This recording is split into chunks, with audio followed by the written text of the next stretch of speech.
American Family News, I'm Rusty Pugh. A vote is expected in the House at 9 Eastern Time tonight on the bill that would open back up the U.S. government. House Majority Whip Tom Emmer. We're going to reopen the government as soon as these Democrats in the House give us the chance to vote on it. It'll get done. In the meantime, it's very sad. 40 days plus they shut down this government. And for what? For absolutely nothing except to hurt the American people. It's the exact same CR that we passed back on September 19th. The only difference is you now have a new date of the end of January, and then they added the 3 appropriations bills that were basically ready to go back in September. Democrats are frustrated with Senate Minority Leader Chuck Schumer for failing to include their proposals to restore Medicaid spending and extend Affordable Care Act subsidies in the Republican-backed government funding bill passed by the Senate on Monday. Missouri Senator Josh Hawley claiming that Democrats were ready to do more economic damage to get their way. The Democrats are actually now complaining and whining and fighting each other over the fact that they didn't inflict enough pain. This supposed party of the working class, that's what they tell each other all the time, is now out there saying, gee, we really should make people suffer more. Top health officials are gathering in Washington for a closed-door summit today to discuss the Make America Healthy Again, or MAHA, agenda. The event is scheduled to feature discussions on food as medicine, reversing aging, and brain-computer interfaces. With the shutdown likely ending tonight, Democrats say they have put Republicans on the spot over rising health care costs. President Trump, meanwhile, is floating a replacement for Obamacare. I want, instead of going to the insurance companies, I want the money to go into an account for people where the people buy their own health insurance. It's so good. The insurance will be better. It'll cost less. Everybody's going to be happy. Call it Trump care. Call it whatever you want to call it. But anything but Obamacare. Obamacare is a disaster, just like he was as a president. Democrats say Republicans have offered no alternative that would actually lower costs for consumers. Centers for Medicare and Medicaid Services Administrator Dr. Mehmet Oz says the current system just isn't working. Today, it's over 11 million people who have Obamacare never use their policies. They don't buy medications with it. They don't see doctors and use it, which means they often don't know they have it. And yet we're still stuck with the bill. The Justice Department is launching an investigation after a fight broke out at a protest outside a Turning Point USA event at the University of California, Berkeley. And they blame it on Antifa, which the Trump administration designated a terrorist organization in September. Assistant Attorney General for Civil Rights, Harmeet Dillon, promises a thorough investigation. It is not a both sides problem. When a violent mob like Antifa comes and attacks like this, it's what we call a heckler's veto in First Amendment jurisprudence. And given the fact that there has now been a terrorist designation here, the Joint Terrorism Task Force is going to be looking into this. And finally, a terrorism expert says the election of Zohran Mamdani to be mayor is going to be very bad for New York City. Zohran Mamdani won't take office until January 1st, 2026. But the self-avowed socialist Democrat has already prompted New Yorkers to begin exit plans. Mamdani, who has said he opposes capitalism and wants to seize the means of production, has also publicly declared that billionaires should not exist. Many political observers are stunned that New Yorkers chose a communist Muslim. Brigitte Gabriel is founder and president of Act for America and author of Rise.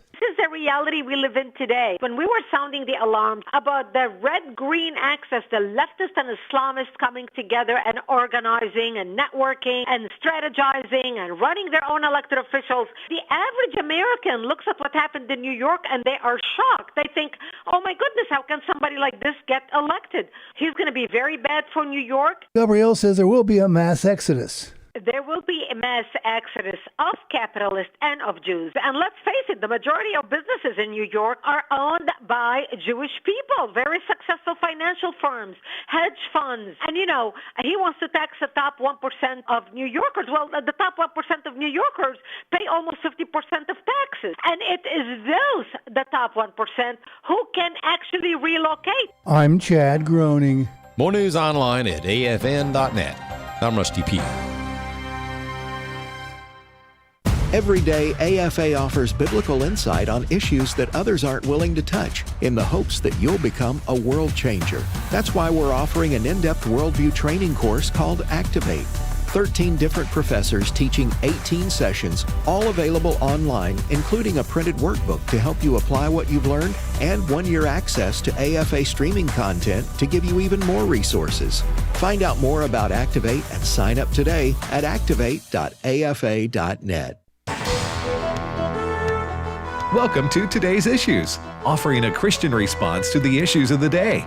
Here's your host, Tim Wildmon, President of the American Family Association.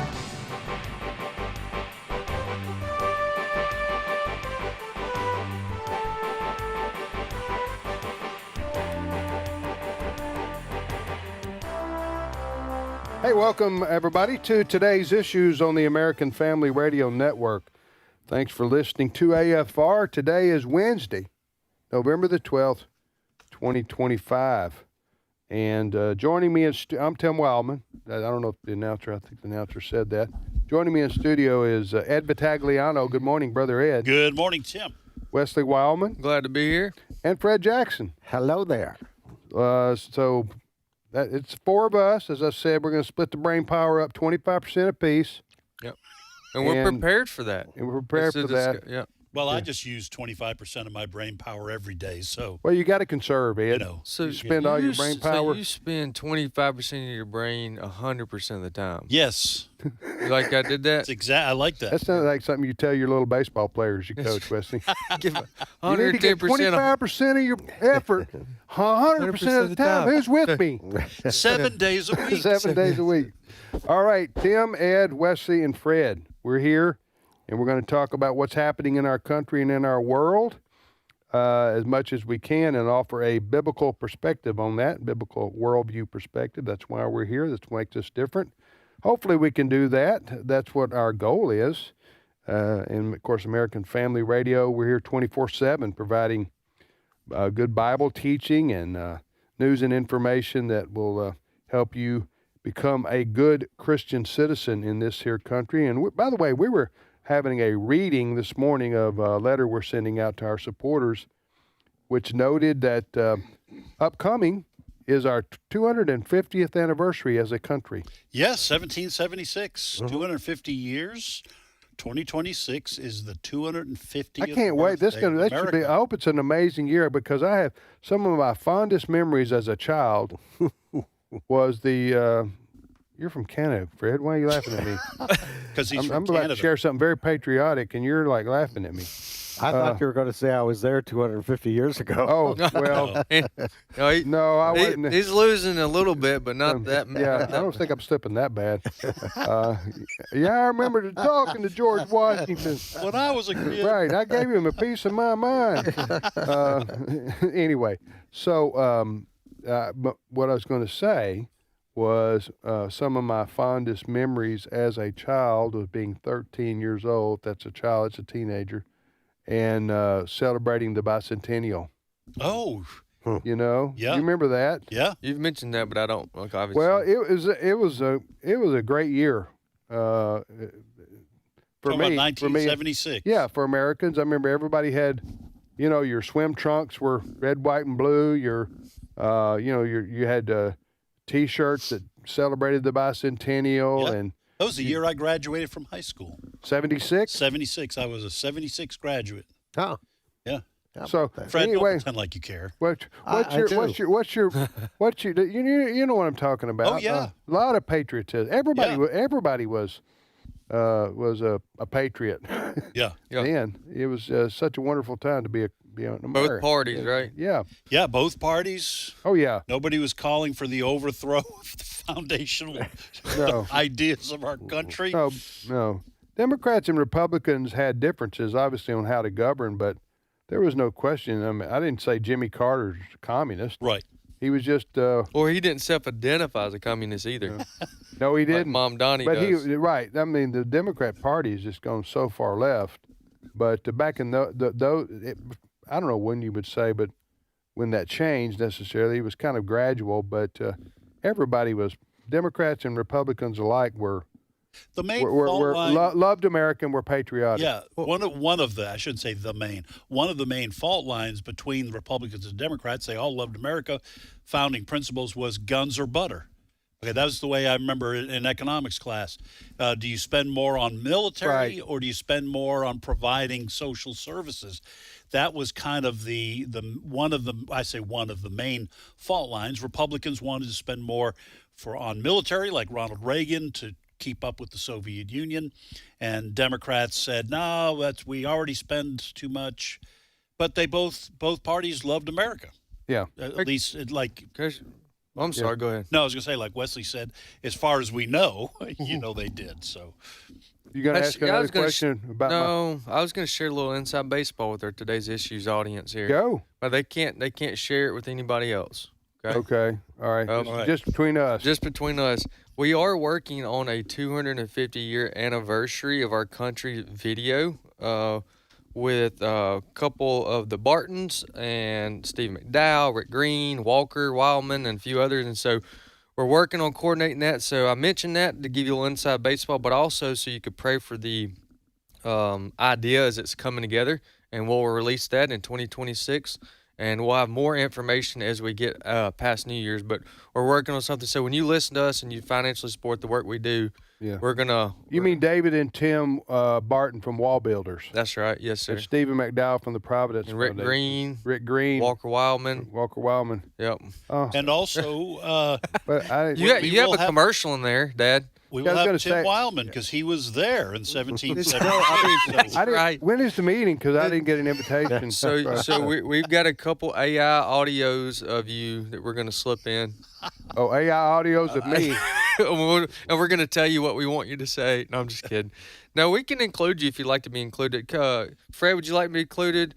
Ed, would you like to be included? No, we can't give a trophy to everybody. I just thought maybe as president of the ministry, I would be of value to the film. By the way, the idea is not complete. So if the audience prays hard enough, maybe you'll come to mind. Okay. I've reached the stage of life and also my career here at AFA because in February I will have been here 30 years. That when you say, "Do you want to be in the film?" I go, "Nope." Nope. No. For one thing, we've all these people you named, including Tim. Yeah. These are people that our listeners and supporters want to hear from. Yeah. They're experts on all this. Yeah. I would just be another pretty face. And who needs that? Yeah, who needs that? Yeah, Ed. You're often confused with Brad Pitt.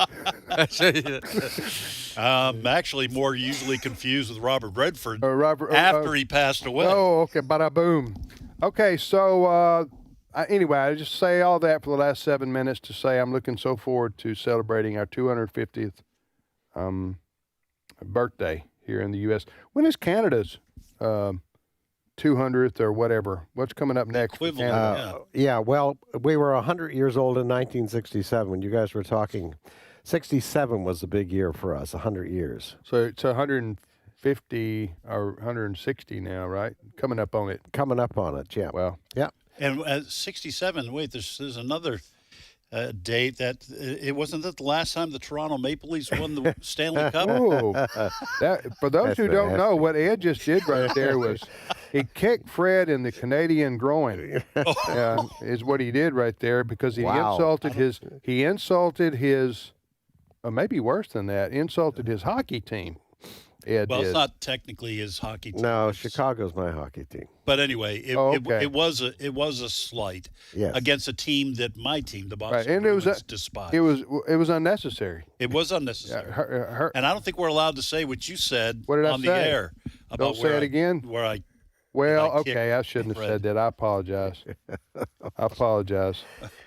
Do I need to apologize again or just move on? We're good. Let's move on. All right, Fred, what's your first story? Well, supposedly at 8 o'clock tonight Central Time, the House will vote on that bill that supposedly... I'm going to be watching. will end the shutdown. C-SPAN, here I come. Yeah. And there are a lot of stories surrounding this. You know, House Majority Leader Tom Ember, he says the shutdown has caused needless pain because what's on the table right now, what's going to be voted on tonight pretty well, was offered way back on September the 19th. Cut 2. We're going to reopen the government as soon as these Democrats in the House give us the chance to vote on it. It'll get done. In the meantime, it's very sad. I mean, 40 days plus they shut down this government. And for what? For absolutely nothing except to hurt the American people. It's the exact same CR that we passed back on September 19th. The only difference is you now have a new date of the end of January, and then they added the 3 appropriations bills that were basically ready to go back in September. Yeah. Who was that, gentleman? Tom Ember. He is the House Majority Whip. Okay, gotcha. Yep. So that'll be voted on tonight and then passed, and the president will sign it tomorrow? That is the plan. Now, I'm sure the Democrats are going to try to come up with some kind of delay tactics in all of this because House Minority Leader Hakeem Jeffries says there will be no vote unless there are Obamacare tax credits. Got 4. House Democrats will strongly oppose any legislation that does not decisively address the Republican health care crisis. We want to reopen the government. We'll continue to stand by our hard-working federal employees and civil servants, but we have a responsibility to make sure that we extend the Affordable Care Act tax credits. I'm confused. All right, we're going to try to straighten that out, Tim. You know what I'm confused about? What are you confused about? That was the leader of the Democrats. That's correct. He's saying we're not voting for this. Yes. Okay, and I would say it doesn't matter because the Republicans have enough votes on their own, even though their margin's very slight. Yes. To pass it without your votes. Am I right? Heck, yes. Hakeem Jeffries is just being the leader and trying to put a happy face, I guess, on He's a happy face guy. Yeah, he really is. But you Hakeem know, Jeffries cracks me up every time I hear him. A lot of people are confused about the whole Obamacare credits thing, and basically what the Democrats want to do is continue the subsidies that were put in place when Joe Biden was president. There was COVID. Extra money was being given to people because they were out of work. So they want to continue this.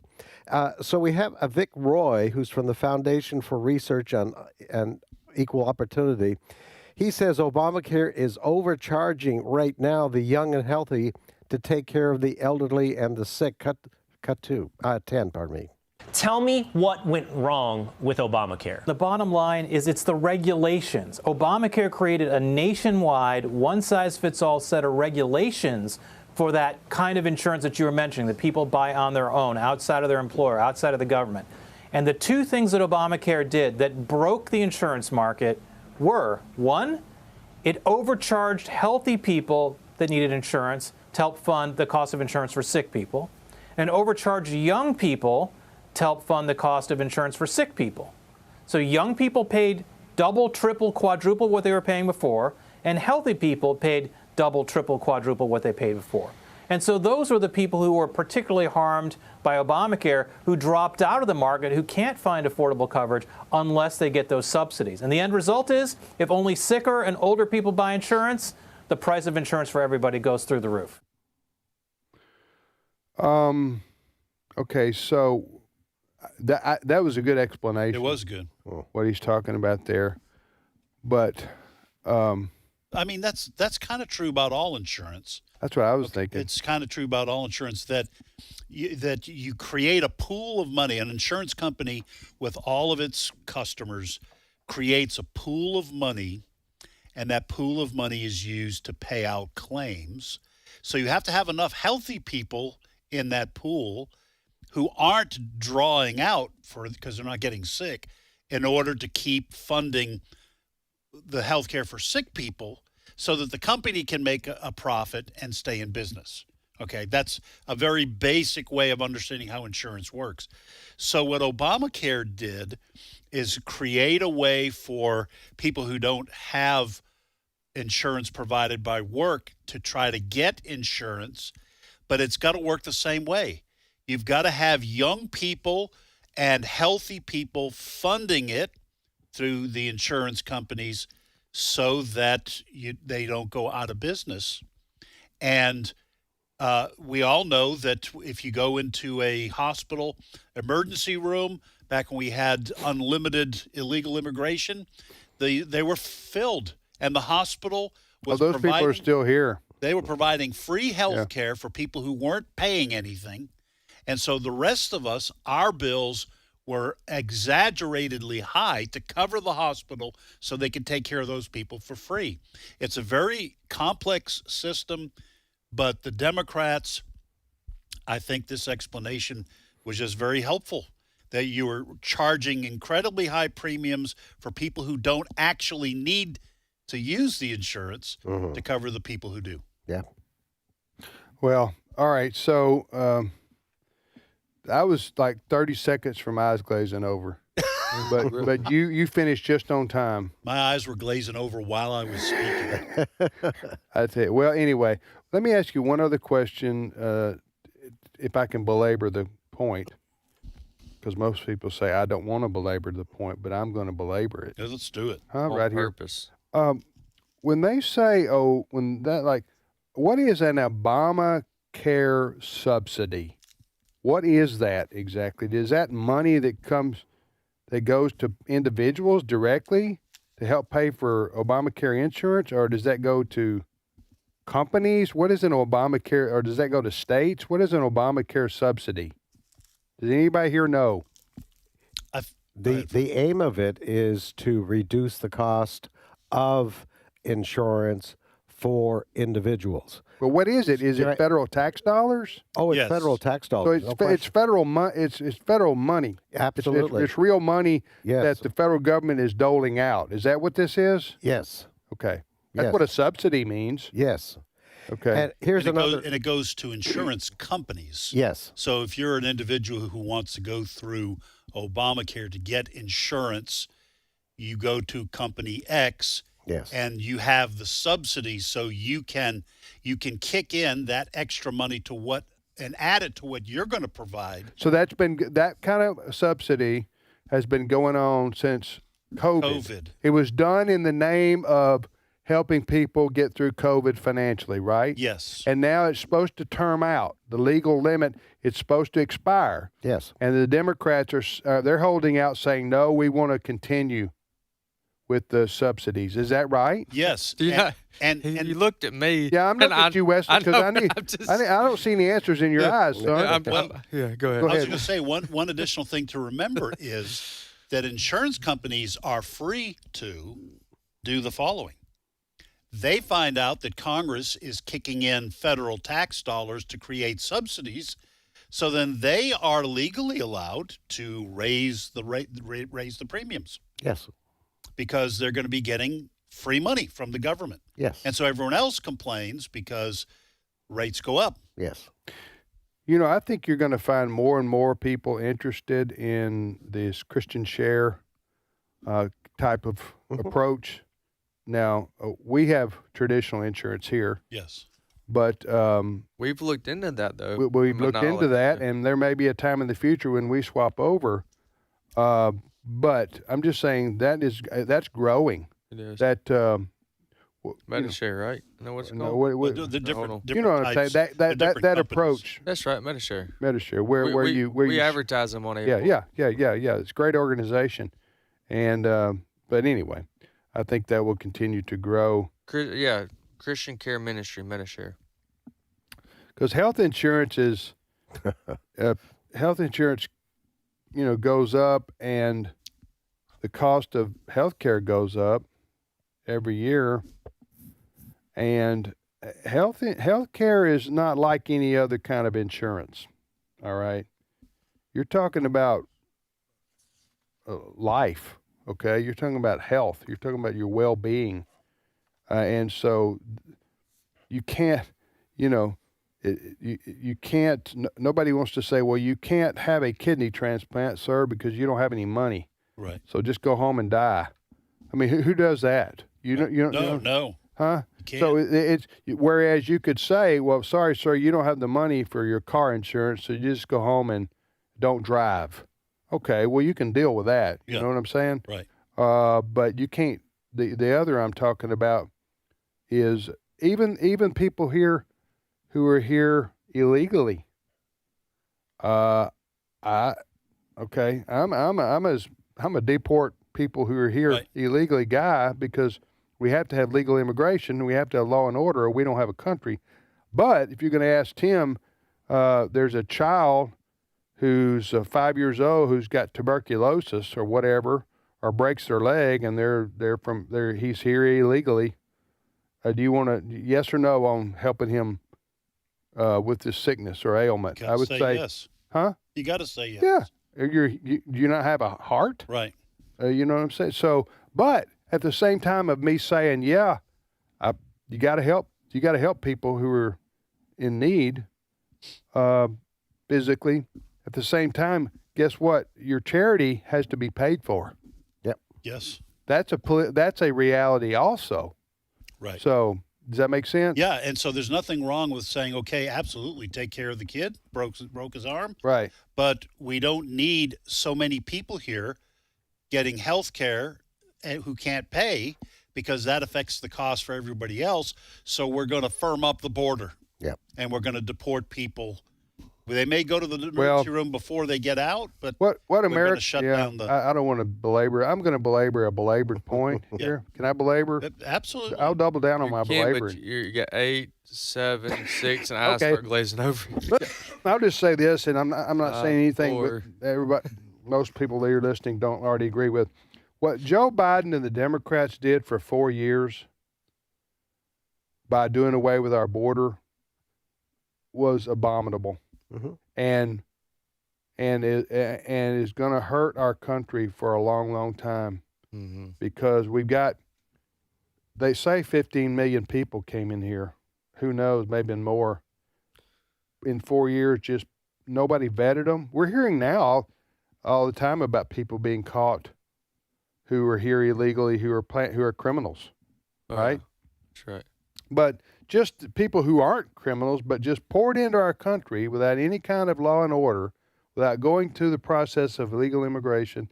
And now we are supposed to absorb the social services for all these people. You know what I'm saying? Yeah. And if you don't do it, you don't have a heart, or you're inhumane. But what Joe Biden did by letting all these people come in, of course, the Democrats want these folks to become legal. That's why you'll often hear a pathway to citizenship, so that they can then vote Democrat from here till forever. Yeah. That's what their goal is. I hope that doesn't happen. I don't think it will, but that was their goal when they let 15 million people in here. And those are the people that they let in just in those 4 years. There were already millions of people that were here illegally anyways. They came in during the previous administration. But yes, but Biden said, y'all come. Mm-hmm. Yeah. In fact, you remember, I mentioned this before. You remember the Democrat debate? It was in Miami. It was during 2016. No, 2020. And remember, the Democrats had their primary. And Kamala Harris was in it. Joe Biden was in it. Bernie Sanders was in it. And the commentator said, raise your hand if you want to pay for insurance for anybody who comes here illegally. Now, they didn't phrase it like that. They would have said something about here, raise your hand if you want America to cover health insurance for undocumented people. That's probably how they would have put it.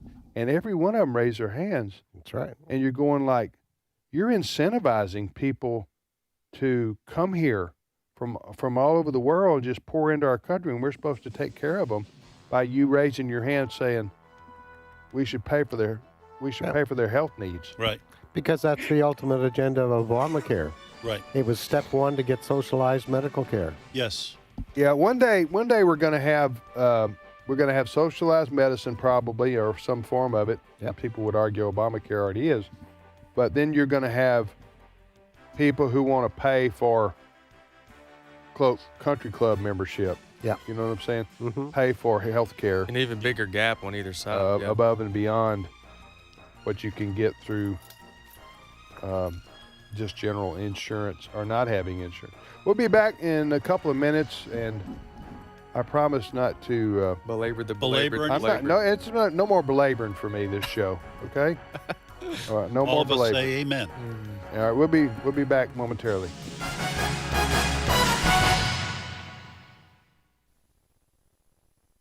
It's my turn. Here is your host for My Turn, Don Wildmon.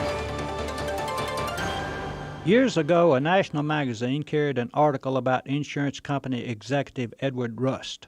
Rust related an incident which happened while he was in an office conference in Bloomington, Illinois. Rust interrupted the meeting to answer a call from a customer of his company who was in Houston. Rust spoke with the customer, listened to the problem he was having, and then was able to help the customer. Rust said that when the conversation was ended, one of the people in the office conference commented that an efficiency expert would be appalled that he would interrupt an important meeting in order to involve himself in the problems of one of the company's 20 million policy holders. He was told that an efficiency expert would consider it an inefficient use of executive time. The reply Rust gave was this: "My response was, and I deeply believe this, that the day I refuse calls from customers is the day I should resign, because that is the day I will have begun to lose contact with the real world in which we operate."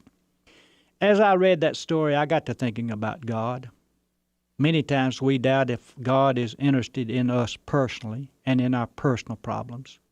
With more than 1 billion people on the earth, it's hard to conceive of a God who could and would be concerned about us personally. However, this is precisely the message of the New Testament. God does know each of us, even as a shepherd knows his sheep. He's concerned about us and about our problems. He is not a remote God, far off somewhere in his heaven, unconcerned about us. His presence sometimes surprises us as much as it did Jacob. "Surely the Lord is in this place," said Jacob, "and I did not know it." He is as close as the air we breathe, more concerned about us than perhaps we are about ourselves. The message of the New Testament is that God cares. God so loved the world that he gave. God is accessible to each of us. He will even interrupt a council meeting with the angels in order to listen and help with our problems. A man by the name of Brewer Maddox wrote a little poem which reminds us that God has not lost contact with the real world in which we live. Let me share it with you. The parish priest of austerity climbed up in a high church steeple to be near God so that he might hand down his word to his people. And in sermon script he daily wrote what he thought was sent from heaven and dropped this down on people's heads 2 times, 1 day in 7. In his age God said, "Come down and die." And he cried from the steeple, "Where art thou, Lord?" And the Lord replied, "Down here among my people." That's where you'll always find God, among his people. This has been My Turn with Don Wildmon, a production of the American Family Association. In him we were also chosen as God's own, having been predestined according to the plan of him who works out everything by the counsel of his will, in order that we, who were the first to hope in Christ, would be for the praise of his glory. Ephesians chapter 1, verse 11 and 12. American Family Radio. This is today's issues. Email your comments to comments@afr.net. Past broadcasts of today's issues are available for listening and viewing in the archive at afr.net. Now, back to more of today's issues. Ladies and gentlemen, if you missed the last half hour of today's issues, I'd go back and listen to it again. It was riveting radio, if I do say so myself. We talked government shutdown, ending, insurance, votes. We talked insurance. We talked Obamacare. Subsidies. We're all over subsidies alone are worth listening to us talk about. Absolutely. Yeah, you won't have to take your melatonin before you go to sleep at night if you just listen to that segment. I thought that has something to do with your skin color. That's melanin. Oh, I've been taking the wrong thing then. Yeah, you have. Well, I've noticed. That hasn't helped me sleep better at all. I've noticed a yellowing Made me whiter. shade. You've been taking the wrong kind of melanin. I've been getting whiter. Yeah. I don't know what the problem is. So anyway, we wanted to wrap this story. In all seriousness, we've been talking about health insurance and also the Democrats and Republicans have been arguing about continuing Obamacare subsidies that started during COVID to help Americans who are struggling economically. As typical of Democrats, they want to continue with welfare programs and increase them into eternity. That's basically their platform. Yeah. So that they've been arguing over that, Republicans and Democrats. But anyway, you wanted to play one other clip before we get to our guest, having relative to this issue? Yes, Dr. Mehmet Oz. I think most of our audience very familiar with him. He now holds the title of Centers for Medicare and Medicaid Services. He's the administrator there. He was a wizard for many years. Come on, Ed. Can we get serious for a minute? It's up to me. Keep this show on track. Go ahead, Ed. I apologize, Fred. Continuing on. Now, he says the government, the taxpayers of America, could save a lot of money because there are apparently, according to Dr. Oz, 11 million people who have Obamacare, but they never use it. Cut 11. Today, it's over 11 million people who have Obamacare never use their policies. They don't buy medications with it. They don't see doctors and use it, which means they often don't know they have it. And yet we're still stuck with the bill. The president doesn't want that anymore. Yeah, that's the issue here, is that the government is subsidizing people getting insurance companies, giving millions, billions of dollars to insurance companies for people who don't even need it or use it. Yeah, and the insurance companies are racking up this extra money from the government. Yes. With increasing their profits, which I guess if someone offers you free money, well, guess what most people say? Oh, Yes. Okay. Yeah, I'll take it. Yeah. All right, you're listening to Today's Issues on American Family Radio. Dr. Oz, he's in charge of what? What's his title? His title is Administrator of the Centers for Medicare and Medicaid Services. All right. We appreciate that, Fred, giving us that information. You're listening to Today's Issues on the American Family Radio Network. Well, here we are in the middle of November, so before you know it, it'll be Christmas. And one of the things that American Family Association, the parent ministry here of AFR, has been known for 20 years are our Christmas buttons. That and we have a brand new one here that we're going to talk about. Our Christmas buttons. You might have seen them. People wearing Christmas buttons. Something, and it would always have something to do with, with the real reason for the season, as they say. And so we're going to talk about that right now and tell you how you can get your 2025 Christmas buttons. And Ed has his own, and Fred has his own. I'm about to put mine on. But joining us in the studio is our number one ambassador for our Christmas buttons, Brother Jerry Lawson, who is the senior pastor of Enon Cumberland Presbyterian Church in Ackerman, Mississippi. Good morning, Brother Jerry. Good morning, sir. Did I get the church right? Yes, sir, you did. Now, I've asked you this before, and I'm familiar with Cumberland Presbyterian churches. What is that? Where? Tell us about the Cumberland Presbyterian denomination. Well, it had its beginning in 1810 in Great Revival, and we were kind of separated from the Presbyterian Church Why'd you over do that? several Why'd you do theological that? issues. Oh, okay. And so anyway, today we have about 1,000 churches, one seminary and one college. Where's that? Well, the college is in McKenzie, Tennessee, Bethel College, and then Memphis Theological Seminary is in Memphis. Gotcha. Well, we have a lot of supporters who attend Cumberland Presbyterian churches, and I know they're very theologically conservative and sound. But so you serve at the church, Cumberland Presbyterian Church in Ackerman, Mississippi. Now, you're here every year, and you don't age, brother. By the way, I just want to compliment you. I don't know what melanoma or what are you? No. What? That's cancer. Okay, so there's melatonin. There's melanin.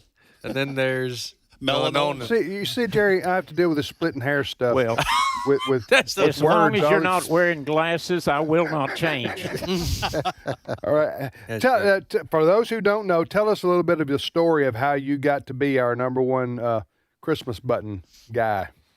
If you go back 20 years ago, they were having a war on Christmas. Many people were allowed to say Happy Holidays. Right. But as far as saying Merry Christmas, that was offensive in a lot of the big box stores. And there were some people that started a campaign about the fact that you couldn't say Merry Christmas. And so anyway, when your dad started coming out with the buttons, I was kind of incensed down at a particular store. And I said, Merry Christmas. And the lady looked at me and pointed her finger and said, shh, don't say that in here. And I thought, what? And was this in Mississippi? Yes. Yeah, or deep red state. Bible Not Belt. far from my community down there in Ackerman. Bible And Belt. so the Lord just laid on my heart, and he showed me the buttons and all, and I said, I think the Lord's led me into this, and I'm going to start getting these buttons and passing them out. And I think the first year I passed out maybe about 50 buttons, and last year was 2,500 buttons, and so we've done passed out 500 this year. Amen. Well, we at American Family Association, and thanks to Jerry and thousands of people maybe listening to me right now, have distributed these buttons and across America the last 20 plus years. And the purpose is to keep Christ in Christmas in our country, because there are people, as Jerry's talking about, in this war on Christmas, which many people mocked and said isn't real. Oh yeah, it was real. I remember I was on with Bill O'Reilly on his television show about this. Right. And he was helpful, Bill O'Reilly, on Fox News, in getting combating this. But there are a lot of people, the secular progressives, I call them the God haters, they want to do away with our Christian heritage. And one of the ways they wanted to do that is to change the phrase "Merry Christmas," the specialness of the Christmas season that we love in America, to do away with that and change it to just a generic holiday. As if people were going to stores to buy holiday gifts. They were going to buy Christmas gifts. And that was one of the things that we pointed out, is that for all these stores who say, no, our employees are not allowed to say Merry Christmas, as you say, Ed, then why do you think those people are in your stores? Right. They're not buying Kwanzaa gifts. Yeah. Or winter solstice. Yeah, they're buying Christmas gifts. So you're a hypocrite if you're a corporation who tells people don't commemorate, don't mention the name of the very reason that people are buying stuff in our stores. People weren't buying holiday trees. They were buying Christmas trees. Well, it's weird. And we all know that. We had a local chain of stores, home improvement, I won't mention the name because this does go back 20 years, that started selling holiday trees. Oh, they did? They actually had a sign, holiday trees. Gotcha. But you know, Lowe's, that we went... Did I slip? No, anyway, sir. I'll That just was tell you. the- Okay, was the this was store. 20 plus years ago, and it was Lowe's. Yeah. And Lowe's announced that they were going with holiday trees, and they had always called them Christmas trees. Right. And then Randy Sharp, who works here at AFA, and Buddy Smith got on this project. Two of our employees who were communicating with Lowe's, and I think Randy may have gone and personally met with them. I think so. And with Lowe's, I'm talking about. And you know what? To Lowe's credit, they changed immediately. They said, you know what? You're right. You're right. Yeah. And they've always been Christmas trees, and we're not switching over to holiday trees. We're going to go back to saying Christmas trees. Right. So we won that one. Yeah. So bringing this full circle, now that we would say, AFA would say at this point, by and large, we've won that fight. We also, if you look at these, it says on the Christmas buttons this year, it says, Jesus, our joy for all eternity. And it's got a picture of the nativity scene with Mary and Joseph and baby Jesus. And that's what it includes there. And so this image now becomes a form of a gospel tract, because you can wear them and share them, as we say. And I know Dr. Jerry Lawson has some at least He's a one. doctor? Nope, sorry, no, brother. Well, you going to give him some kind of honorary doctorate here for today's issues? You honorary for how many buttons he's giving out. Okay, give him an honorary doctorate. That's right. We need some kind of resolution. Brother Jerry Lawson, you have at least one story you could share with us? about how you wear them and share them and how impactful. Hey, before he does that, can I tell people how to order these? Yeah, do so. Okay, and Jerry, they do want you to share it. He's got 100 stories. So how long? Do you want Yeah, to that's take? right. One. And they're all good, brother. Sure. I'll tell you that. Do we have this on our Facebook page? So Brent Creeley's putting this on our Facebook page for today's issues, but that is how you can look at the buttons and order the buttons. Ed, if people want to order said buttons that we're talking about here, which say they've got the nativity scene, and in big and bold is the word Jesus. Yes. And underneath, as Wesley said, it says, "Our joy for all eternity." It's a beautiful Christmas button this year. They all are every year, but how can people order these? Because now's the time of the year now's the time to order them so that we can get them to people before Thanksgiving even, and they can wear them and give them away in December. And by the way, that is what we are encouraging. That's why they're packaged in sets of 10. You say, well, I can't wear 10 buttons at a time. No, you wear one, and then when someone comes up and says, hey, I love that button, you give it to them. And then you can talk about the Lord Jesus. Like Wesley said, it's a great opportunity for starting a conversation with someone about the Lord that can easily move into a witnessing kind of situation. So you can get them two ways. You can order online. You can go to our resource center. Here's the web address, resources.afa.net. Resources.afa.net, or by calling this number, 877-927-4917. Where does that call? I'll give that again. That calls the ladies upstairs, Resource Center. For English, hit 1. I don't know. I'm assuming that. That's not. I think it's probably a lot of Southern English on that number. If it's upstairs here. Well, we know a couple of ladies up there that you get. But you'll be able to understand them. Yeah. 877-927-4917 again, or go to resources.afa.net. So, brother or Dr. Jerry Lawson, why don't you share one of those stories? You've been coming to AFA every year at this time, doing devotion for us, and you always have great stories. What story sticks out this morning? Well, I mean, I've been blessed to be a blessing. And my wife and I grow the peaches. She makes the peach pies, and she makes one of the best southern peach pies you'll ever have.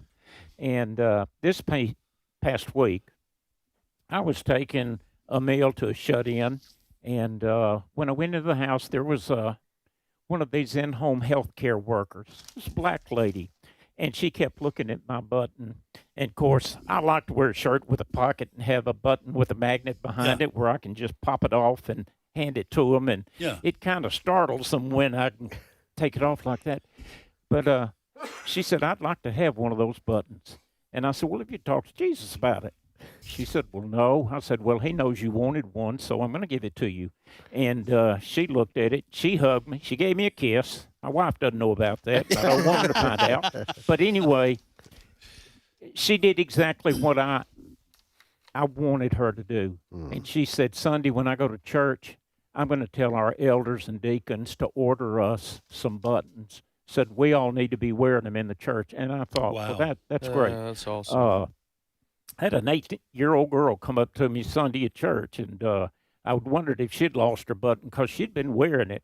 I want you to know, I've been wearing the Lenten buttons or Easter buttons, but then in August I went into a department store and they had Christmas decorations, so I said I'm going home and I'm going to get one of them Christmas buttons and I'm going to start wearing it. Yeah. And anyway, this young lady, she said, and I asked her about her button, and she said, Brother Jerry, I do what you do.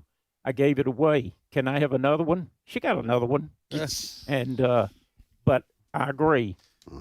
You need to have a button, but you need to have some in your pocket, like I've had here today to pass out to people at the AFA Center. All right.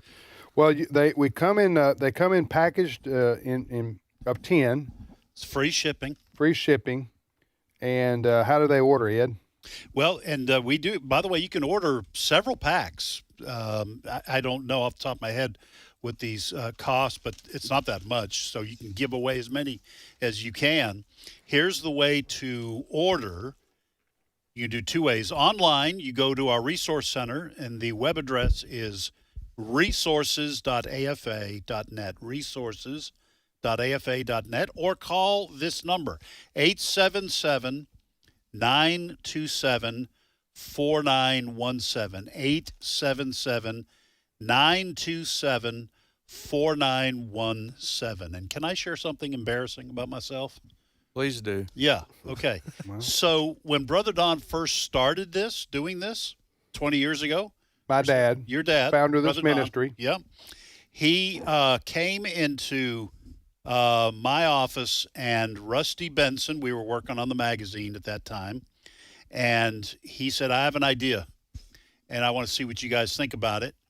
I'm thinking of doing Christmas buttons. And he said, and he gave us the whole idea, what we're discussing here. He said, what do you guys think about that? So I said, and I was being very honest, I said, Brother Don, I haven't seen anyone wear a button since 1972 during the election. I said, I don't think anybody's gonna want these. I don't remember what Rusty said, but your dad, when he had a vision to do something, he said, okay, well, I'm going to do it. And I think we distributed a million buttons that year. So I tell that story because I am frequently wrong. And you want to make plans for the future, don't come to Ed. Yes. That's basically what we learned there. Don't ask me who to buy stock from. No, I'm the same way. Your dad had this amazing gift, I always say, to see around corners and to understand where things were going culturally and what to do about it. And this buttons is an odd answer to the war against Christmas, but it's the perfect answer. Yeah. And it turned out to be the perfect answer. Amen. All right. Listen, thank you so much, Jerry, for driving up. Expect that honorary doctorate in the mail at any time. Will it come framed? Yeah, we'll get it to you framed, Jerry. As many buttons he's giving away. He deserves it. He does. All right, thank you. That's Brother Jerry Lawson from Ackerman, Mississippi. He's the pastor there at Enon Cumberland Presbyterian Church, and is giving out more AFA Christmas buttons than anybody in the world. I would dare say, and they're not our buttons. They don't promote us. They promote Jesus Christ and being the reason for the season, as they say. By the way, I do. Brent Creedy, our producer, just texted me. So for these packs of Christmas buttons, here's a suggested donation for one pack of 10 buttons, $15. The more you get, the more it drops. 2 to 4 packs, $10. 5 to 9 packs, $8, 10 plus packs, $5 a pack. Can people go and look at the button before they order them? Yeah, they go to the resource. So some people do that. They want to say, I want to know what they look like before I order them. Absolutely. If you go to resources.afa.net, you will be able to, when you click through, you will be able to get that real slow again. Yes, Spell it out for me. When you go there, there's a banner at the top of this website. Can't miss it. And it will rotate with a number of different products, one of which is the button. Okay, and so here's the website address, resources.afa.net. Resources, that's RESOURCES, resources.afa.net.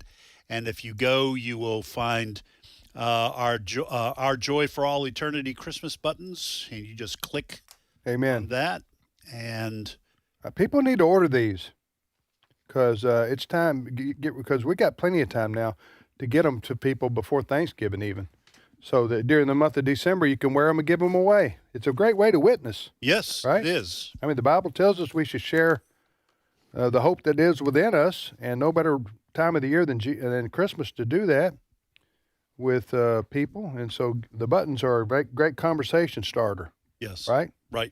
All right, Fred, what's our next story? Well, one of the fallouts from the government shutdown, a lot of people are familiar with this, has been airplane traffic. Lots of cancellations, lots of delays out there. And if the House does vote to approve this bill that's now been passed by the Senate, don't expect that problem to go away overnight. You're still going to see lots of delays. We have a very complicated air traffic system in this country. I often mention to people, if you go to Flight Aware, which is an app that you can get for your phone, and you can look at the air traffic around this country. It is amazing that we have air traffic controllers and a system that keeps it all very straight. So right now, what has happened as of yesterday, the Transportation Secretary Duffy, they're reducing it incrementally because we got air traffic controllers who are not showing up for work because they're not getting paid during this shutdown. And if the delays continue, it'll go to 10%. So we're getting closer to that busy travel season, and it's getting very difficult. But Kyle Bailey, who is the former FAA safety team rep, says that it's still safe to fly because the safety of the plane has always been in the hands of the pilot. Cut number 6. It is 100% safe to fly right now, like it is always. The pilots have a complete situational awareness around their airplane, and with what's going on now, they realize they have to be on their game all the time and completely aware of what's going on in the airplane and around the airplane at all times, especially in the highly congested airspace like we see in these major metro areas like New York City, Dallas, Los Angeles. The good news here is it seems like the air traffic controllers are seeing the light at the end of the tunnel with possibly the shutdown coming to an end either late today or tomorrow. And the attendance figures are coming up a little bit for those air traffic controllers. So we're a little bit of a good news right there. Yeah, and the point he's trying to make there is very simple.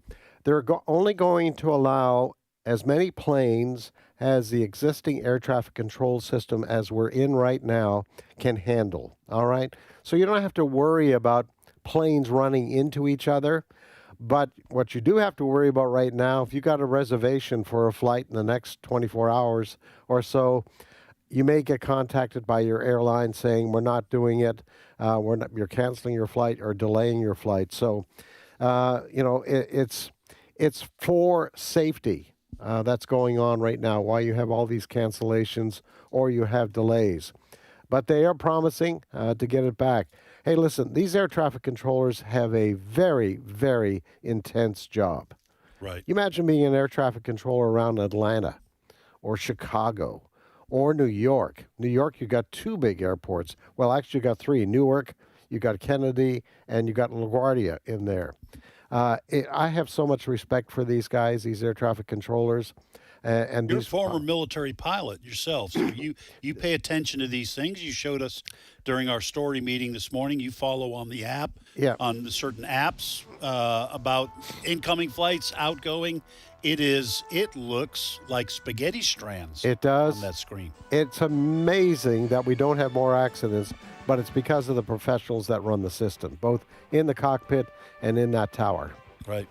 I had a really good friend, we haven't talked in a while though, but who was the air traffic controller at Chicago O'Hare. Oh, boy. Can you imagine that pressure on them? No. I mean, that's one of the largest, busiest airports in the world. And that's why, Fred, you said retirement age for late 50s, I believe. Late 50s, because they just can't handle the stress beyond that. Yep. I can relate to that. Can you? Yeah. Your life's like being an air traffic controller more at than O'Hare. just a pretty face. That's right. We'll be back momentarily. Stay with us. The views and opinions expressed in this broadcast may not necessarily reflect those of the American Family Association or American Family Radio. Faith, family, freedom. American Family Radio. It's been proven again and again and again. Bert Harper, the verification of the dates, the verification of the genealogies, it puts spiritual iron in my spiritual blood to know that we can depend upon the Word of God. Exploring the Word, weekday afternoons at 3 Central on American Family Radio. This is American Family Radio, a listener-supported ministry of the American Family Association.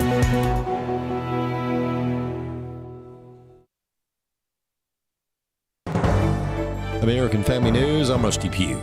President Trump will be selecting another policymaker for the Federal Reserve after a just-announced retirement. Jenny Casola has more. Atlanta Fed President Raphael Bostic says he will retire when his current 5-year term expires at the end of next February, which gives President Trump another appointment to the bank. In a statement, Fed Chair Jerome Powell said it had been a privilege to serve alongside Bostic, who had brought a steady voice to policy discussions. Bostic became the first African-American and openly gay president of a regional Fed bank in its history when he took the job in 2017. Bostic is 59. He was eligible to serve as the bank's president for another 6 years until hitting a mandatory retirement age of 65. A spending bill to fund the government has advanced to the House, where lawmakers are expected to vote on it tonight. House Speaker Mike Johnson says the shutdown could finally end, and he points blame at Democrats for voting down Republicans' initial proposal. I just want to apologize to any Americans who are out there who still have flight cancellations or delays today. I want to apologize to the many American families who were made to go hungry over the last several weeks, our troops and other federal employees who are wondering where their next paycheck would come from. All of that's on the Democrats. President Trump is pushing for a pardon for Israeli Prime Minister Benjamin Netanyahu. In a letter to Israel's President Isaac Herzog, President Trump writes it's time for Prime Minister Benjamin Netanyahu to be fully pardoned to unite the country and end lawfare once and for all.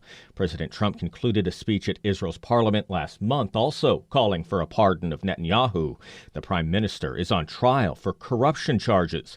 President Trump calls Netanyahu a decisive leader, standing tall in the face of strong adversaries, and his attention cannot be unnecessarily diverted. Herzog's office did not take a position, but says a pardon request must go through the proper channels. At the White House, Jared Halpern, Fox News. A Florida man has been arrested and charged with sex crimes against numerous children. Officials in Hernando County accuse Nathan Holmberg of preying on at least 7 children and recording the encounters on his cell phone. An investigation of his phone found hundreds of photos and videos, with the youngest victim being 3 years old and the oldest being 10. Florida Attorney General James Uthmeyer says the state is now seeking the death penalty against Holmberg, which would mark the first execution for someone convicted of child sex crimes. I believe that crimes like this against young children, where you take their innocence, you take their childhood away from them, these horrific acts deserve the ultimate form of justice. Texans recently passed a proposition that seeks to help the state's water infrastructure. Robert Thornton has more. Texans passed Proposition 4 that addresses water on a 70% to 30% vote last week. The Texas population is increasing as people flee states with higher taxes. Housing subdivisions and other business buildings are popping up, and there is more concern about current and future water resources. The Texas Water Development Board says the Texas population is projected to increase 53% between 2030 and 2080. Proposition 4 requires the Texas Comptroller of Public Accounts each state fiscal year to deposit into the Texas Water Fund the first $1 billion of net revenue from state sales and use taxes that exceed the first $46.5 billion of that revenue. The board oversees the state's water supply and will manage the money. Larry French, Senior Fellow for Water Policy at the Texas Public Policy Foundation. This is related to developing a dependable source of money to finance projects that deal with the water challenges that we face in Texas. He said a big need is to fix leaky pipes in city and community water systems. You look at some of the big cities in the state, of course, because they're big, their water loss is big as well. So Houston, Dallas, Austin, you can kind of go through the list, San Antonio, all could benefit from being eligible to tap into this Texas Water Fund. Some other ways the money can help include the desalination of water and projects for wastewater and flooding. I'm Robert Thornton. More news online at afn.net and on the AFN mobile app. I'm Rusty Pugh. It's amazing how fast things can change. The breaking news you hear in the morning can take on a whole new life by that evening. And some days there's so much happening you really need a whole team of journalists to keep up with it all. The American Family News app not only gives you that team, you get a biblical perspective on politics, pro-life, education, and much more wherever you are. Stay on top of the latest news facing Christians today. Get the AFN app from your app store and you'll never miss a thing. Today's Issues continues on AFR with your host, Tim Wildmon, president of the American Family Association.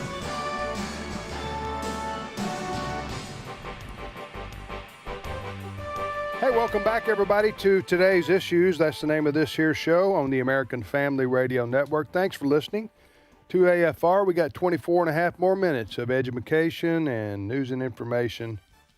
And you see what I did there? It was a rhyme. You didn't see what I did there. I have to admit I wasn't listening. Or I can't recreate that moment of magic. Magic. You just have to pay attention next time. Ed Battagliano with me, with my colleague and my son and my brother in Christ, Wesley Wildmon. Hello. And so Fred left the room, and in comes Steve Paisley-Jordahl. Good morning, Steve. Good morning, everybody. What's going on, Steve? Well, I'm breathing a sigh of relief right now. Until this is 20 minutes ago, something broke that I was kind of worried. In the future here, I'm years down the road when my fingers give out and I need to retire from being a reporter at AFA. I wasn't sure what I was going to do, but now I know. Okay. I'm going to be an NHL coach. Oh. I didn't know that was an option until a couple minutes ago. National Hockey League. Yes, National Hockey League. Now Ed's listening. Yeah, I sure am. Because I didn't know that I could coach just using ChatGPT. Oh, I didn't know you could either. Well, apparently, because so the Calgary Flames are coached by a guy named Ryan Huska, right? You know that? I don't know. I don't pay attention to that team.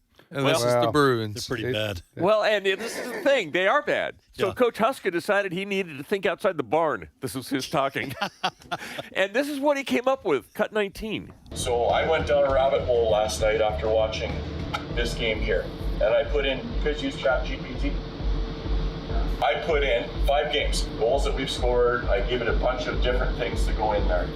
People's career shooting percentage, the amount of shots they've taken in those 5 games, projected over the course of the year. That's where we end up, which leads to that on the year, 2.36 goals for during the year. So, his team isn't very good, so he goes and figures out what to do using ChatGPT. And if it's that easy, I mean, they make good money. So that's what I'm going to do when I retire, if I ever retire. They don't make as good money as a college football coach at LSU. Who gets fired. But now, unless ChatGPT can yell and scream during intermission and toss over tables, I'm not sure how good a coach that would be. I can do that. You can do that, Steve? can. Okay. Hey, before we go to further stories, we do need to talk a little bit about what's coming up. And I've turned Wesley loose on this. Just turn me loose. So we're buckle up, everybody. We're we have an switching to a announcement. different topic. Yes, we're leaving GTP chat. we're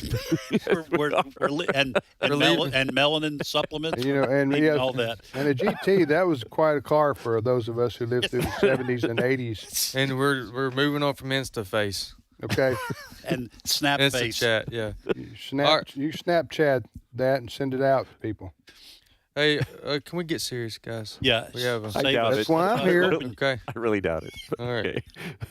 All right, ladies and gentlemen, those that are listening, we have National Collection Week for Operation Christmas Child. From now all the way through November 24th, we're asking you to participate in Samaritan's Purse Operation Christmas Child. It's something that we've done each and every year. I'll just summarize what it is, and then I'll point you to where you can get more information and questions asked. It is where you go. I'm pretty sure they want you to use their boxes now, but you pack a shoebox with materials that can be used in areas where kids are less fortunate. And you can go to SamaritansPurse.org or SamaritansPurse.org/OCC, and there you can find more information about what you can put in the shoebox. These shoeboxes will go to different parts of the world.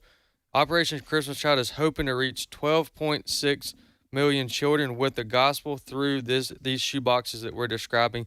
We're asking you to participate in it. So there at the website that I just gave, and I'll give it again here in a second, you can find out what you can put in the shoebox, and you can find the drop locations.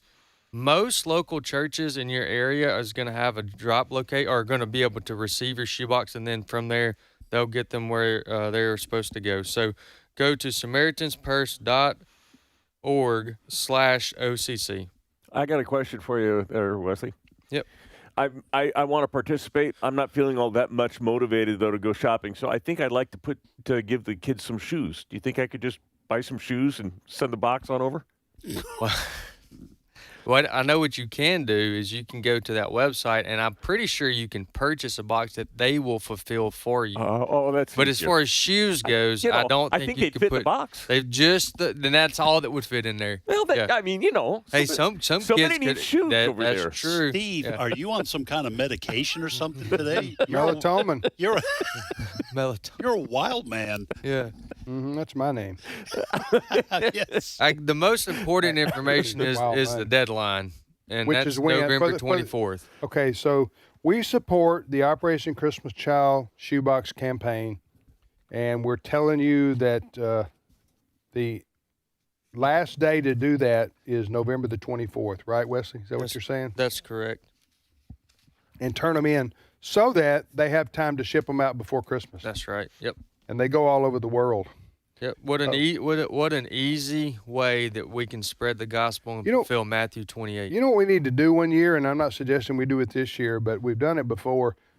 Some of our team has go over to North Carolina to their international distribution center, where they collect all these shoe boxes. I think it's in one place. Maybe Maybe they all end up in one place. In North Carolina? Yeah. I mean, that's the home offices for Samaritan's Purse. That's why I'm guessing it's there.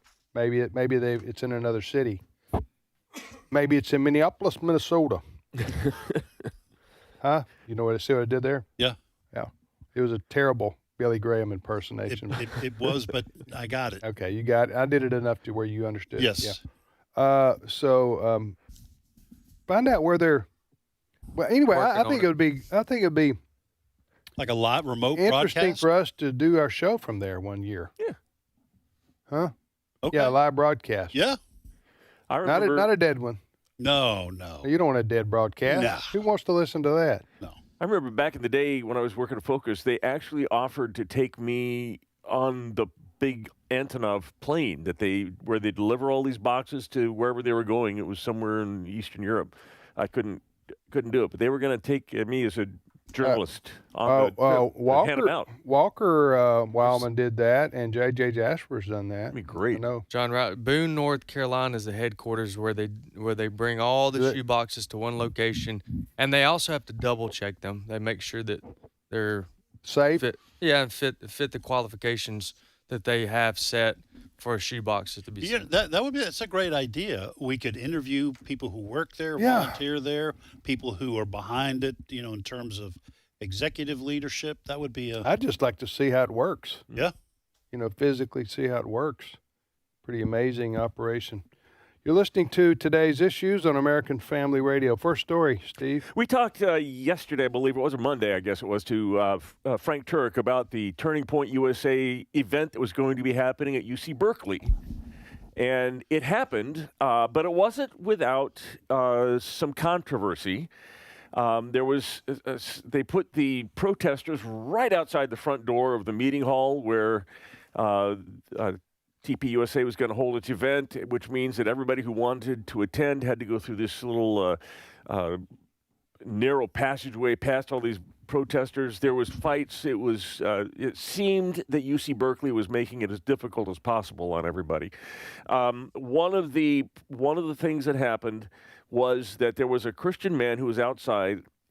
He was wearing a red shirt that said freedom. You remember the shirt that Charlie Kirk was wearing when he was killed was a white shirt with freedom. His was red, but it said freedom. He had a necklace with a cross on, and he was out there saying Jesus is Lord, and he was attacked by a man, strangely enough, whose name was Jihad. And Andrew Colvett, who was TPUSA's chief of staff there and helping take over and help Charlie's wife run the place, was with Jesse Waters and kind of talked about what happened. Cut 14. How about this guy, Jihad? Can you believe this guy's name is Jihad? What was he trying to? He was trying to snatch that guy's, his cross off his neck? Yeah, that's exactly what he was trying to do. This was a peaceful guy. We have video from well before this altercation took place. He was just out there with his Red Freedom shirts, and he kept saying, Jesus is Lord, Jesus is Lord. And they were agitating, they were attacking him, jeering, and he just remained peaceful until Jihad came up, grabbed his cross off his neck, and that poor gentleman went to go collect it, and the guy started attacking and assaulting him. And to his credit, he kept going. He wanted his cross back before the police. They obviously didn't know who started or what was going on. Both of them got cuffed. But ultimately, it was Jihad that is getting arrested, and he's getting charged, thankfully. Well, of course, we want to say allegedly until this, goes to trial or whatever. But let me just say that allegedly, this is a perfect demonstration of what's happening all over the world in terms of Muslims and Christians. Mm. And in some countries, they're not just trying to snatch a cross off their neck. They are cut off their neck. Trying to cut off, kill these people. And the fact that his name, the alleged assailant, is named Jihad, is a perfect, almost like a Who names their kid Jihad? People who are all in. Yes. They're all into the worldwide The whole jihad. faith that is willing. Or maybe to name he their kid. changed his name. No, I think. Well, I don't know. I don't know about that. I do know that the Assistant Attorney General for Civil Rights, whose name is Harmeet Dillon, has decided that they are going to open an investigation into what went on at Berkeley Cut 13. It is not a both sides problem. When a violent mob like Antifa comes and attacks like this, it's what we call a heckler's veto in First Amendment jurisprudence. And given the fact that there has now been a terrorist designation here, the Joint Terrorism Task Force is going to be looking into this. All right, so I was going to say that's why it's good that we have. It's the FBI that pronounces a group being a terrorist group. Is that correct? I think it's the Department of Justice. Department of Justice. Okay, Correct. so the Department of Justice just recently, I believe, in the last couple of months, announced Antifa as a terrorist group. Yes. So now you can prosecute them accordingly, and you can do investigations like you just heard. And where they get their money. Yep. And who's backing them and who's organizing the protests, because these aren't like somebody you see down at Kroger and say, hey, I hear that TCP USA is having a meeting. Let's get our buddies together. This is on social media. Some of these Private people chats. apparently are paid to do it. Yeah, and so this investigation, and let me tip of the hat once again to the Trump administration for doing this, because it was the Biden administration, I think, that kind of turned these folks loose, at least allowed them to operate in a wide open space. The Trump administration going after these people, investigating them, maybe prosecuting them, we may find that there are money ties and organizational ties to other countries trying to undermine our freedoms. To your point, if you remember during when the Democrats elected or picked Kamala Harris to run in place of Joe Biden. I'll never forget that moment. You remember that? Yeah. I remember where I was. Yeah, I bet you do. When she was within one of her first few interviews, she was asked about the riots that were taking place, and she said, "quote They shouldn't. I support them, and they shouldn't stop, and they should continue, and they will continue." She was in 100% support of the riots and the violence. Oh yeah, that take place. Wasn't Joe Biden the one who said there's no such thing as Antifa as a organization? Yeah, he did say that as Antifa well. is an idea. Yeah, that's right. Yeah, and then by the way, then Kamala Harris, then Vice President, she paid money out of personal money to bail out the rioters. Some of the rioters in Minneapolis. Mm-hmm. Remember that story? Yeah. So anyway, where were we gonna? What was the other The point was is that now they are, because of the Trump administration, and the DOJ are designated as a terrorist groups, and therefore they can be prosecuted accordingly. Antifa, we're talking about. Yep. All right, you're listening to Today's Issues on American Family Radio. Thanks for listening to AFR. We're here every day, Monday through Friday. Tim, Wesley, and Ed. We're here today with Steve Paisley Jordahl, our newsman. So if you've maybe you didn't follow Charlie Kirk and you wondered, well, why did so many people follow his organization and his ministry, so to speak, or his calling? We have a clip now, Steve, that gives people a taste of what Charlie Kirk would do on college campuses all over America, and also encourage people to engage people themselves. Go ahead. Yeah, so this is a longer clip than we should play, and it is Charlie Kirk at one of his Change My Mind. He was in the tent like he was at the University of Utah.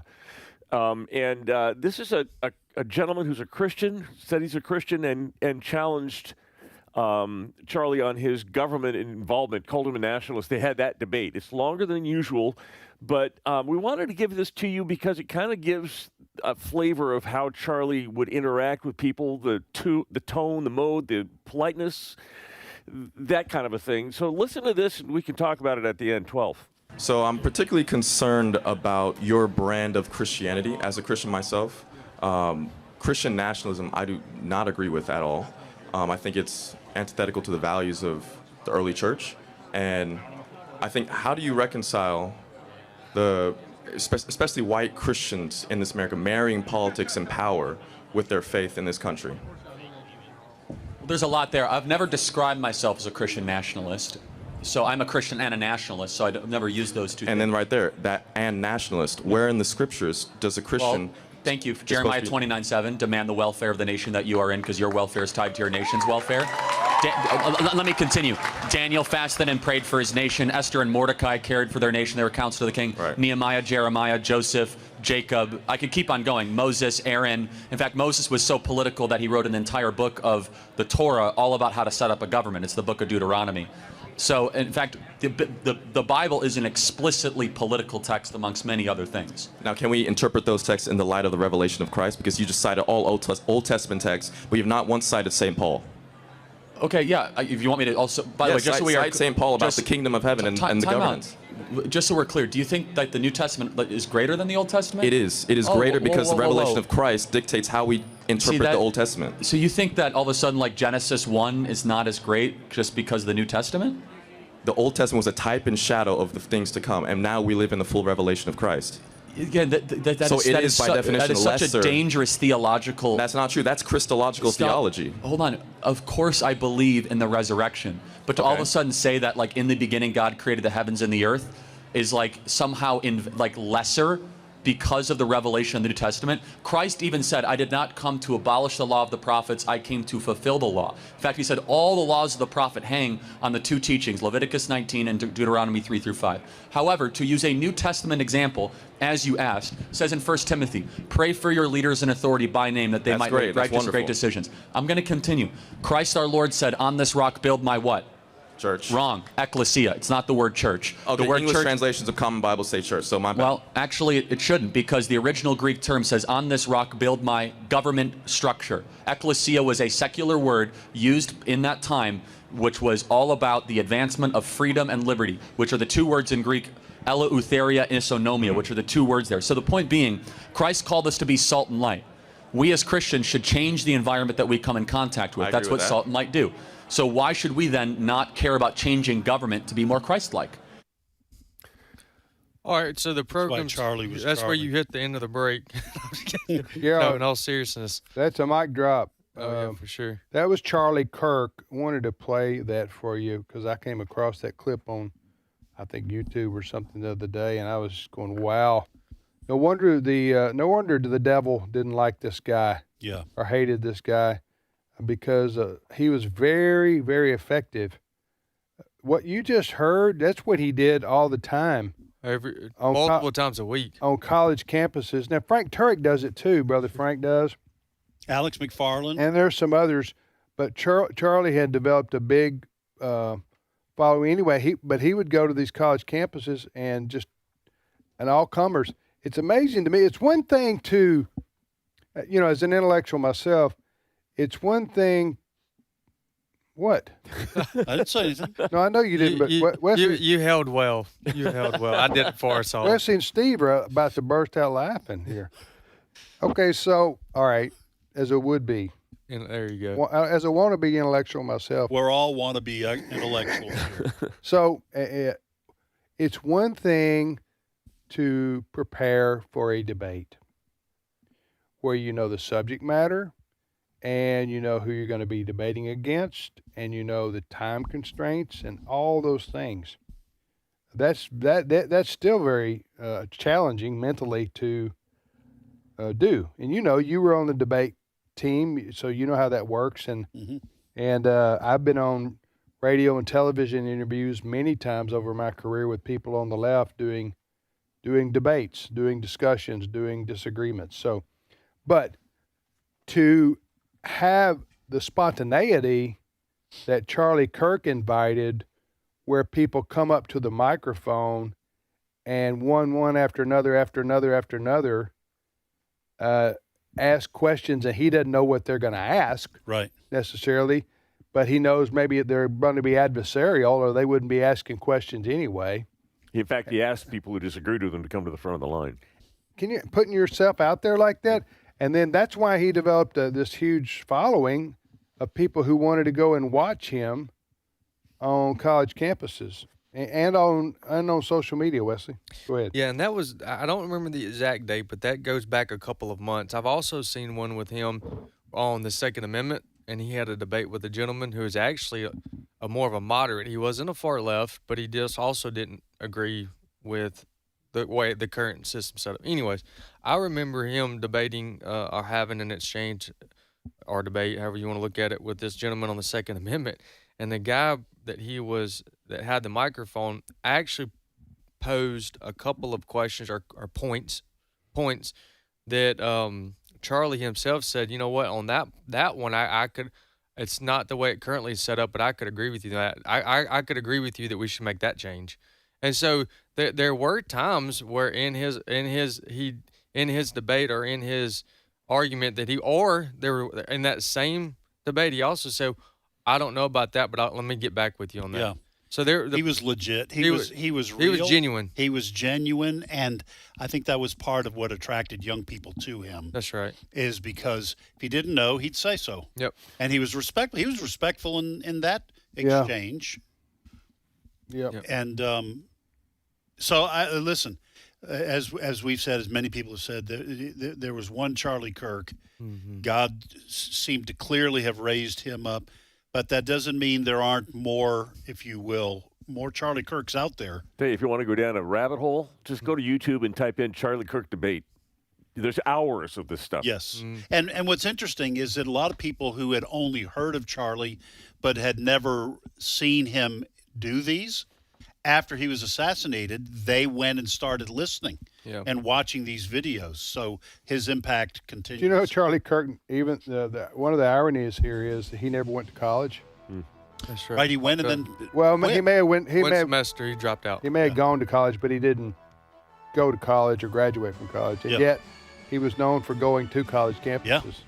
Yeah. So, all right, my thanks to Wesley and Ed and Steve and Fred. And, folks, don't forget to take your melanin tonight. Thank you, Ed. I almost forgot to mention that. And Brent Creeley, our producer, and Brother Jerry Lawson was on with us. Go get your Christmas buttons at Is the website working now? It's working. Where people go to get the Christmas buttons? Resources.afa.net. I think traffic had slowed it down. Resources.afa.net. It's up and running now. We'll see you tomorrow, everybody.